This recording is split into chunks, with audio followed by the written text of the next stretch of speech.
the rapture isn't going to come with a warning sign.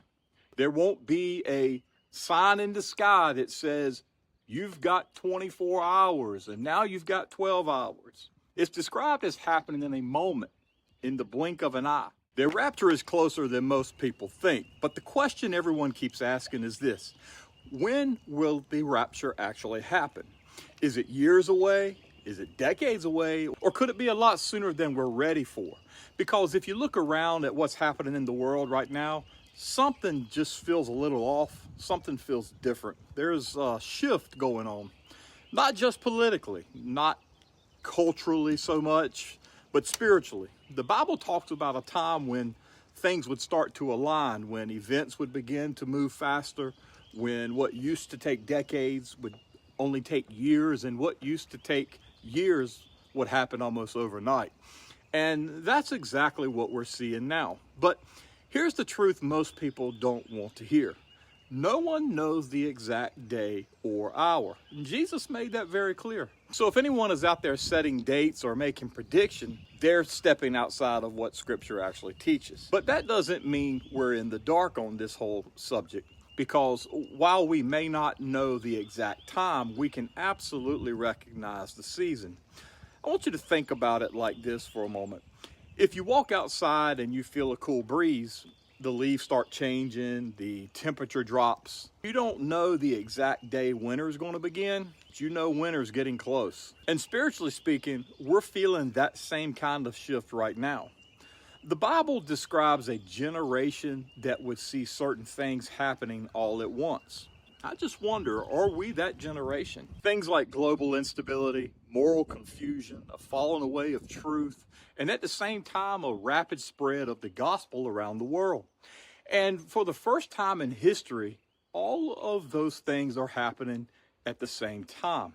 But here's where I want to be very clear. The point isn't to try and predict the date of the rapture. The point is to be ready, because the rapture isn't going to come with a warning sign. There won't be a sign in the sky that says, you've got 24 hours and now you've got 12 hours. It's described as happening in a moment, in the blink of an eye.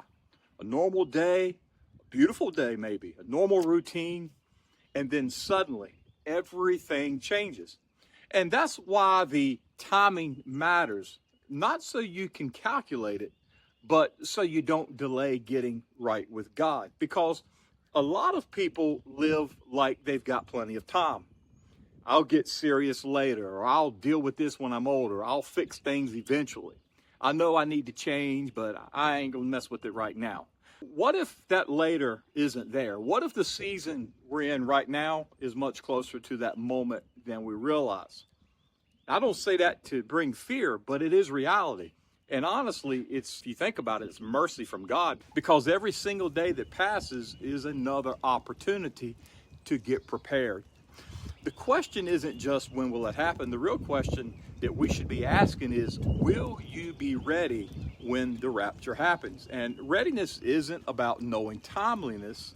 It's about relationship. It's about a life that's actually connected to God. I'm not talking about just being aware of Him. I'm talking about a connection, because there's a difference between knowing about God and truly knowing God. One is just information, but the other is transformation. And when that moment comes, that difference will matter more than anything else. So instead of trying to figure out the exact day, maybe the better move is this: live like it could be soon. You know that saying, live today like it's your last. Because if the rapture is not today, or if it's not tomorrow, you've lost nothing by being prepared, but you can gain everything by being prepared. So the rapture is closer than people think. And we may not know the exact moment, or we may not even know the season. But I can tell you this, it's right in front of us. The only question left is, what are we going to do with this extended grace time that God has given us?